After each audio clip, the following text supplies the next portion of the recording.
보겠습니다. 하나님 말씀은 구약성경 예레미야서 14장 13절로 16절 말씀까지 한 절씩 교독으로 읽겠습니다. 예레미야 14장 13절로 16절 말씀까지 한 절씩 교독으로 읽겠습니다. 이에 내가 말하되 슬프도소이다. 주 여호와여 보시옵소서. 선지자들이 그들에게 이르기를 너희가 칼을 보지 아니하겠고 기근은 너희에게 이르지 아니할 것이라. 내가 이곳에서 너희에게 확실한 평강을 주리라 하나이다.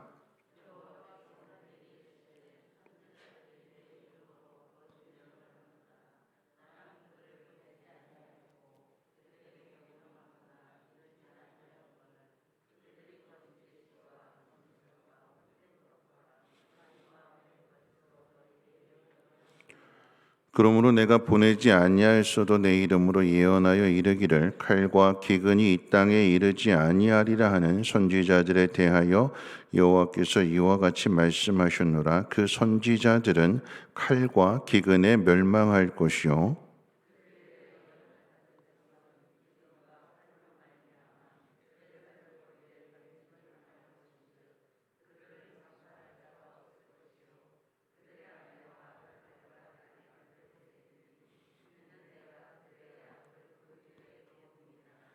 아멘.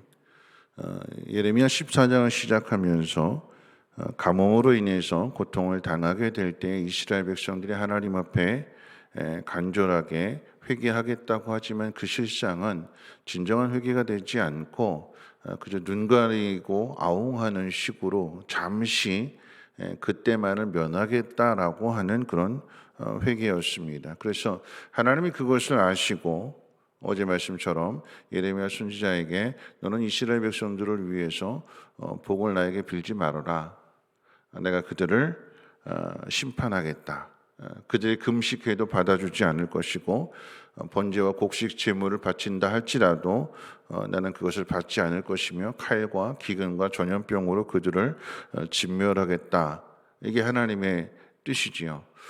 이 하나님의 뜻을 분명하게 들은 예레미야가 이스라엘 백성들이 참된 회개를 하지 않는 원인에 대해서 오늘 본문을 통해서 밝히게 되는데 그것은 이들을 미혹하는 거짓 선지자들이 있다라고 하는 것입니다. 그래서 오늘과 내일에 걸쳐서 거짓 선지자와 참된 선지자에 대한 이야기를 한번 하려고 하는데 거짓 선지자가 이스라엘 백성들을 미혹하기를 하나님은 예레미야 선지자에게 그러신 거잖아요. 칼과 기근과 전염병으로 내가 이들을 진멸하겠다. 이유는 우상 숭배하고 진정한 회개를 하지 않기 때문에 그렇게 하신다고 하는데 근데 거짓 선지자는 반대로 이야기하는 거죠. 우리는 망하지 않는다. 칼과 기근과 전염병으로 우리는 절대 망하지 않는다. 하나님 말씀하신 것을 뒤집어서 이야기하는데 누가 참이고 누가 거짓이냐라고 이야기할 때에 지금 예레미야 선지자가 이 거짓 선지자들을 하나님 앞에 지금 고발하는 이유는 무엇이냐면 참 선지자는 하나님 말씀을 들은 예레미야 선지자가 한 사람이고 반면에 백성들을 미혹해서 거짓된 길로 가게끔 하는 사람, 거짓 선지자들은 너무나 많은 거예요. 누가 진짜냐라고 할 때에 백성들이 그걸 잘 분별해야 되는데 분별하지 않고 하나님이 보낸 예레미야 선지자의 메시지는 듣지 않고 하나님이 보내지 않은 거짓 선지자들의 메시지를 듣고는 모두가 다 그쪽 편에 서 있습니다. 왜 이렇게 되는 걸까요? 우리는 쉽게 생각해서 사람이 많으면 다수결의 원칙에 따라서 그게 옳은 걸로 생각하는데 근데 다수결이 꼭 옳은 것만은 아니다라고 하는 것을 성경은 계속해서 이야기합니다. 하나님의 뜻이 옳은 것이지 인간의 생각을 가지고 많은 숫자를 가지고 힘으로 하는 것이 그것이 진리는 아니다라고 하는 거죠. 예레미야 선지자가 지금 이렇게 거짓 선지자들을 고발하게 되는 것, 그 중심에는 이스라엘 백성들 마음속에 무엇이 있느냐. 오늘 이 새벽에 우리가 고민해야 되는 게 뭐냐면 어제 수요일 예배 때도 말씀을 전했습니다만 우리 마음속에 어떤 생각을 갖고 있느냐에 따라서 받아먹는 게 틀린 거예요. 내 마음속에 평안하다, 잘 될 거야 하는 기복신앙을 가지고 있다면 말씀을 들어도 그런 쪽으로만 자꾸 귀가 열려져요. 하나님의 뜻이 중심이 되지 않고 내가 중심이 되어서 나에게 필요한 것만 받아먹는 거거든요. 이스라엘 백성들이 이 땅에서 어떻게 잘 사냐, 행복하게 사냐, 편안하게 사느냐, 거기에만 관심이 있으니까 예레미야 선지자, 너희들 그렇게 살지 않으면 망한다, 칼과 기근과 전염병으로 죽는다, 이 이야기는 들려지지가 않아요. 그리고 거짓 선지자들이 말하는 기근에 죽지 않는다, 전염병에 죽지 않는다, 칼에 죽지 않는다, 이 말이 자기들의 마음에 맞으니까 그 말만 계속해서 듣는 것이고, 세상에 대한 관심이 많으니까 세상의 것들만 그 마음속을 가득히 채우는 것입니다. 하나님이 하시고자 하는 일에는 관심이 없고 자기 일에만 관심이 있기 때문에 자기 미래에 대한 생각, 하나님의 나라에 대해서는 관심이 없고 사명은 전혀 생각하지 않고 세상 사람들처럼 마치 하나님의 나라가 없는 것처럼 그렇게 이 땅의 것들로만 채우고 이 땅에서 것들로만 행복하게 살려고 하기 때문에 그래서 망하게 되는 거죠. 여러분 기억해야 되는 것은 이 거짓 선지자들 뒤에는 사탄이 있다라고 하는 거죠. 사탄은 항상 하나님이 하시고자 하는 그 일들을 반대로 말하는 거잖아요. 하나님은 선악과를 먹으면 죽는다라고 말씀하셨는데 그런데 사탄은 반대로 이야기하잖아. 먹어도 죽지 않는다. 여러분 이 이야기를 통해서 하나님 분명하게 말씀하시죠. 우리도 이런 상황 가운데 고민을 하잖아요. 내가 분명 옳은 길을 가고 있는데 많은 사람들이 잘못된 길을 걸어가고 있어요. 그럴 때마다 우리는 항상 스스로 의심할 때도 있어요. 내가 정말 이 길을 가는 게 맞는가? 왜 나 혼자 이 길을 가고 있지? 왜 다른 사람들은 다 다른 길로 가고 있지? 그럴 땐 참 많이 흔들리거든요. 예레미야 선지자 입장에서도 하나님의 선지자다, 내가 하나님의 선지자다라고 하는 그런 거짓 선지자들이 이스라엘 백성들을 미혹하고 이스라엘 백성들이 그 편에 서서 참 선지자인 예레미야 선지자는 핍박하고 죽이려고 위협하고 이런 상황을 겪게 되니까 자꾸 흔들리게 되는 거예요. 이런 흔들리는 상황 속에서 오늘 하나님께서 뭐라고 말씀하시는가? 오늘 본문 가운데 분명하게 예레미야 선지자에게 말씀하시기를 나는 그들을, 거짓 선지자 얘기하는 거죠. 그들을 예언자로 보내지도 않았고 그들에게 명령을 주지도 않았다. 그들이 이스라엘 백성들에게 예언하는 그 모든 것들은 거짓된 환상이고 허황된 점괘고 그들의 마음에서 꾸며낸 거짓말이다. 하나님 분명하게 말씀하죠. 더 나아가서 뭐라고 말씀하시는가? 이 땅에는 전쟁과 기근이 없을 것이라고 말한 거짓 예언자들은 전쟁과 기근으로 죽일 것이다. 거짓말한 거짓 선지자들에 대하여 하나님이 심판하신다라고 하는 것이죠. 근데 더 중요한 것은 뭐냐면 그 거짓 예언을 믿은 이 백성도 기근과 전쟁에 시달리다가 죽게 될 것이다.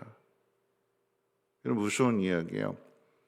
거짓말로 백성들을 미혹하는 거짓 선지자들과 그 예언에 속아서 함께 그 길을 걸어가는 사람들이 함께 묶여서 망하게 되는, 그럼 끼리끼리가 되는 거죠. 거짓을 말하는 사람과 그 거짓을 받아들이는 사람이 끼리끼리가 되는 거예요. 함께 묶여져 있는 거예요. 끼리끼리라고 하는 것은 통하는 사람들이 함께 모이는 거잖아요. 뭘 통하느냐? 불순종하는 게 통하는 거예요. 마귀의 종로로 타는 게 서로 통하는 거예요. 그리고 가만히 한번 보시면 불평하는 사람은 불평하는 사람들끼리 모여요. 그래서 같이 모여서 그게 재밌어요. 마음이 통하니까, 신나니까. 그런데 감사하고 칭찬하는 그 속에 불평하는 사람이 가면 견디지를 못해요. 난 불평하는 마음 갖고 있는데 저 사람은 다르게 보네? 같이 어울리질 않아요. 어디로 갈까요? 불평하는 사람들 찾아가요. 비방하는 사람들은 꼭 비방하는 사람들끼리 모여요. 그래서 같이 비방하는 사람이 돼요. 칭찬하는 사람들은 칭찬하는 사람들끼리 모이게 되고, 거짓은 거짓끼리 모이게 되는 것이고, 참은 참끼리 모여야 되는데, 그런데 참인 예레미야 선지자, 하나님 보내신 선지자가 있는데 이 참 있는 쪽으로 백성들이 가지 않고 거짓이 있는 쪽으로 다 가게 되니까 결국은 망하게 되는 거죠. 여러분, 이 이야기를 통해서 내일도 말씀을 드리겠지만 하나님 편에 서서 우리가 옳은 길을 걸어간다고 할 때에 여러분, 그 사람이 옳으냐 틀리냐라고 하는 것은 한번 생각해 보십시오. 내가 지금 참을 말하기 때문에 백성들로부터 핍박을 당하고 있어요. 죽이겠다고 막 위협해요. 그런데 그 정도가 되면 우리의 마음이 약해지잖아요. 두렵기도 하고.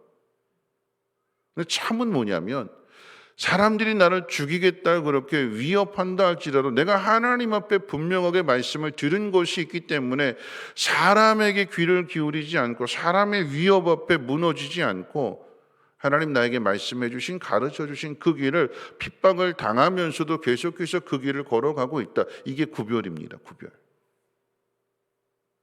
세상 앞에 무너지지 않고 나 혼자일지라도 외롭고 힘든 자리일지라도 하나님이 나에게 분명하게 말씀하셨기 때문에 그 말씀을 믿고 그 길을 걸어가는 거예요. 여러분, 예수님 당시에도 이게 구약시대만의 이야기가 아니라 예수님이 왜 십자가를 지셔야 됐는가를 통해서 분명하게 우리에게 가르쳐 주십니다. 예수님 당시에도 대제사장과 바리새인들은 예수님을 죽이려고 작정했기 때문에 마음이 이미 그렇게 먹었기 때문에 무슨 이야기를 해도 예수님 뭘 가르쳐 주셔도 듣지 않아요. 심지어는 죽은 나사로를 예수님이 살려주셨음에도 불구하고 예수님 믿지 않아요. 그럼 재미있는 것은 뭐냐면 죽은 나사로가 살아난 그 일을 본 사람 중에 바리새인들에게 가서 그 이야기를 이야기해요. 어떤 마음으로 이야기할까요? 바리새인들이 원하는 말을 가서 해주는 거잖아요. 고발하는 거고 같이 동조하게 되는 것이고, 그러니까 그 이야기를 듣고 요한복음 11장 후반절과 12장에 가게 되면 심지어는 나사로까지 죽이겠다고 해요. 여러분, 다 하나가 되게 되는 거예요. 분별력이 없어지게 되는 것이고, 그래서 마음속에 가지고 있는 그 생각에 따라서 스스로가 주인이 되어서 하나님이 주시는 말씀임에도 불구하고 걸러내고 자기의 필요한 것만 받아들이게 되는, 결국 이 일로 인해서 함께 망하게 되는, 예수님 십자가를 지셔야 되는 그 일을 보게 됩니다. 여러분, 우리에게 그래서 분별력이 필요한 거예요. 오늘 두 가지 말씀을 드릴 때 나는 어느 편에 서 있는가? 끼리끼리 모이게 되는데 나는 어느 쪽의 모임을 좋아하는가? 내 언어는 어떤 말들을 하는가? 그 이야기는 내 속에 있는 마음을 그대로 드러내는 거야. 불평한다라고 하는 것은 내 마음이 온전치 않다라고 하는 얘기. 여러분, 불평이 아니라 믿음의 사람은, 은혜 받은 사람은 기도하는 거죠. 잘못된 생각들을 어떻게 해요? 바로잡아 줘야 되는데 내 힘으로 안 되기 때문에 하나님 앞에 무릎 꿇고 기도할 수밖에 없고, 하나님 나에게 맡겨주신 사명을 감당하면서 그 길을 걸어갈 때 사람들이 인정해 주지 않고 힘들고 어려운 싸움이라고 할지라도 내가 어디에서 위로를 받고 계속해서 그 길을 걸어갈 것인가는 하나님과 나와의 관계에서 이루어지는 일들이지, 많은 사람들이 지지해 주고 인정해 준다고 그것이 옳은 것은 아니다라고 하는 얘기예요. 이런 거짓 선지자들은 많은 사람들이 동조하고 따라가게 돼 그게 옳은 걸까요? 아니지요. 환난과 핍박이 온다 할지라도, 외롭고 힘든 싸움을 한다 할지라도 하나님 나에게 말씀해 주셨기 때문에 그 말씀을 믿고 그 길을 걸어가는 것이 참 선지자가 되는 것이며, 오늘 우리의 삶 속에서 끼리끼리 모이지 않고 모이더라도 좋은 쪽에 서서 좋은 일을 함께 이루어 갈 수 있는 저와 여러분들 되시기를 바라고, 특별히 이 시대 속에서 무엇이 옳은가 답은 하나님 앞에 있기에 더욱 하나님 말씀에 귀를 기울이고 내 마음의 생각의 중심을 내가 결정하지 않고 내 마음을 자꾸 비워내셔야 돼. 그리고 뭘로 채워야 되는가? 하나님 말씀으로 채워야 그 안에 분별력이 생기게 되는 것이고 성령께서 인도하시는 대로 순종하며 그 길을 걸어갈 수 있는 것입니다. 오늘 이 하루도 하나님 말씀 안에서 지혜롭게 잘 분별하셔서 혹 어려움을 당할지라도 하나님 한 분만 바라보시고 그 길을 걸어갈 수 있는 믿음의 사람들 되시기를 주님의 이름으로 축원을 드립니다. 우리 찬송가 196장, 통일 찬송가로는 174장입니다. 찬송가 196장, 통일 찬송가로는 174장입니다. 성령의 은사를 나에게 채우사 주님의 사랑 본받아 나 살게 하소서. 성령의 은사를 나에게 채우사 정결한 마음 가지고 나 행케 하소서. 성령의 은사를 나에게 채우사 더러운 세상 탐욕을 다 태워주소서. 성령의 은사를 나에게 채우사 영원한 주님 나라에 나 살게 하소서. 아멘. 오늘 말씀 생각하면서 함께 기도하실 때에 참이냐 거짓이냐 내가 중심이 되어서 판단해서는 안 될 것이며 하나님 앞에 물어야 되는 것이지요. 그런데 참된 길을 걸어갈 때는 거짓에 반대를 당하게 되고 위협을 당하게 됩니다.